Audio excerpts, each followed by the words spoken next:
Hello everyone! As 2025 draws to a close, I've been reflecting on my reading, and this year introduced me to some new authors and new favorite books, and I wanted to share my reading highlights with you today. So the first highlight was rereading The Enlightenment of the Green Gage Tree by Shakufa Azar. This was translated from the Persian into English anonymously, and I listened to it this time, and it was gorgeously narrated by Priya Ayar. And this story opens during the Islamic Revolution in Iran. Azar tells the poignant story of the lives and horrendous experiences one family endures. The family includes a husband and wife and their 3 children, and you bear witness to how their lives are changed with amid all the brutality and chaos following the 1988 mass executions. And their brother is among the thousands of people who lost their lives.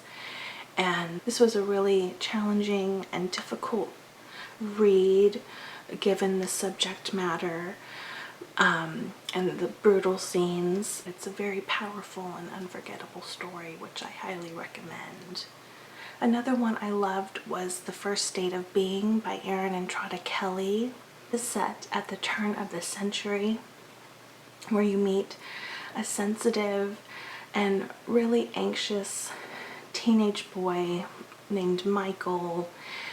It's just him and his single mother, and he's been preparing for the possible Y2K disaster by stealing food and hiding it as rations.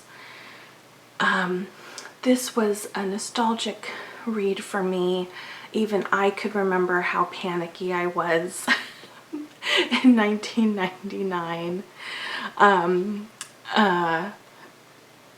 About Y2K, and I could really identify with Michael's anxieties over the future of the world. This is a really interesting one that blends multiple genres. There's a bit of time travel, and it's just a fantastic read that has some really beautiful messages. It's about found family and friendship and making mistakes and giving yourself grace to grow from them, and I loved it. Another favorite was Brown Girl Dreaming by Jacqueline Woodson. Woodson's memoir about her childhood growing up in the Jim Crow era, and you learn key pivotal moments in her life and her own adversities, and despite all of life's hurdles and challenges presented to her, they didn't stop her from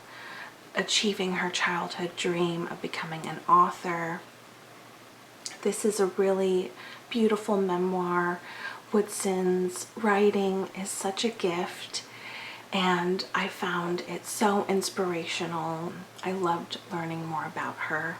I read another incredible memoir, Citizen 13360 by Mine Akubo. Here's her beautiful photograph. She was an activist, artist, and a pioneer in the genre of graphic memoir. This is her first-hand account of a moment in our country's shameful history, and she takes you every step of the way with her. She appears in every page. These are pictures of her and her brother as they leave their home to go to an internment camp. She documents the inhumane conditions and treatment thousands upon thousands of innocent Americans that they had to endure. And this remains a very timely story about racism, about the betrayal of democracy, and the resilience of the human spirit. I highly recommend this one. Another highlight was Once Upon a River by Dan Sutterfield. This was such an immersive and another really unique story. I found it absolutely riveting, you know, from the atmospheric tone and setting, all the characters. It's rich in symbolism. It has lyrical prose. It just ticked so many boxes for me. It's a story within a story. It was such a page turner, and it's a perfect read to accompany these cold wintry evenings. And I don't want to give too much away, as I think going into this one blind is the best way to approach it. I can't sing its praises enough.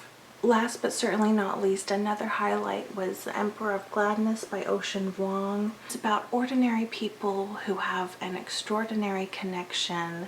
It's a real testament to found family, second chances, love and loss. And it doesn't sugarcoat 21st century life, which I greatly appreciated.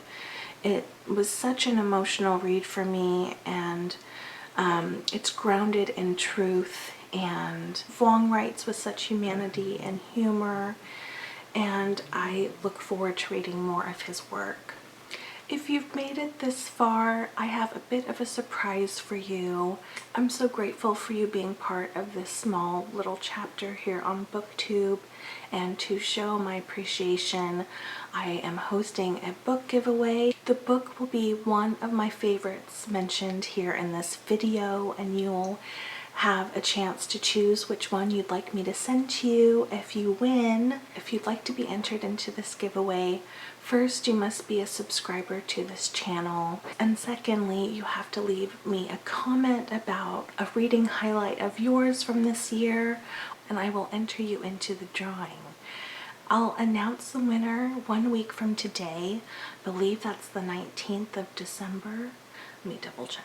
Yeah, it's the 19th. And if your name is drawn, you'll have to contact me via email, which I'll leave down below. So I wish you all the best of luck, and I hope you've enjoyed this little 12 days of BOOKMAS series here. Thanks so much, everyone. Bye-bye.